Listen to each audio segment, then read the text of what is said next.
So when Rob Riemann came to me and asked me to address this conference, number one, I was very proud and happy. I know since long the Nexus Institute. I know the incredible work it does since years. I know what incredible space of democratic debate and of nurturing of European values it is. I know that Amsterdam is the place, thanks to Rob Riemann, his team, and the Nexus Institute, of one of the last real place of high level and free debate and discussion on liberal values. So I was very happy on the principle and proud. But I was happy also to accept his proposal in order to try to understand what was really happening in this Kurdish scene.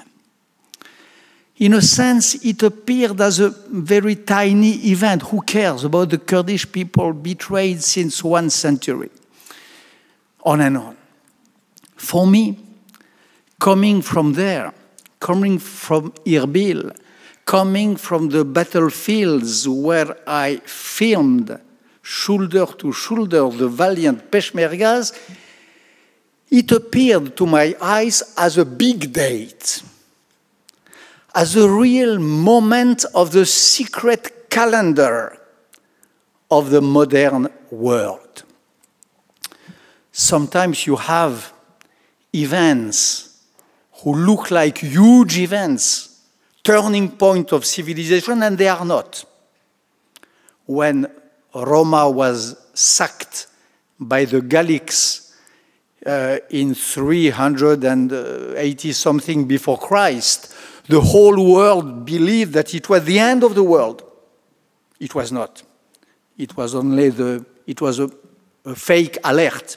It was only the beginning of the Roman Republic and the Roman Empire. Sometimes when the Greeks are defeated in Chaeronea by the Macedonians in 368 before Christ, or when the Macedonians are defeated by the Romans in Pydna, you don't know. The people, the direct witness of the event, don't feel it as a huge thing, and it is. It is a turning point of the current civilization. When I saw Rob Riemann, when he asked me to deliver this address, my idea was to try to understand myself and to try to share with you the reply to the question if it is the sack of Roma or if it is Chaeronea, if it is a big date or not a big date of our modern calendar. My feeling was that this Battle of Kirkuk, let's call it this way, was and is a real turning point in our world. And this was really despairing and terrifying for those who had eyes to see, ears to hear, and position to feel the real proportion of the situation. More serious at the same time, when America was laying down arms and was keeping silent, other countries began to speak and to shout, and so highly, in such a strong way.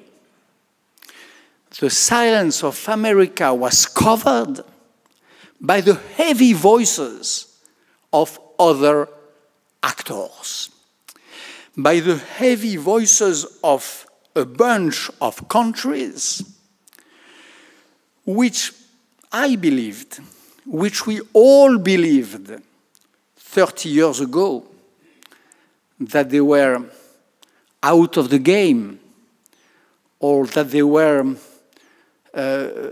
actors of second rank in the big world play, and who suddenly became the only speaking actors. So, the second thing which appears at the very moment when America shuts up, when America disappears in a sort of pre-Columbian nothingness, the second thing which appears, which happens, is 5 ghost powers taking flesh again. It is like in the antiquity again, like in the Greek mythology, the living deads of the Acheron, of the Styx, resurrecting, reviving themselves, and fighting the newcomers.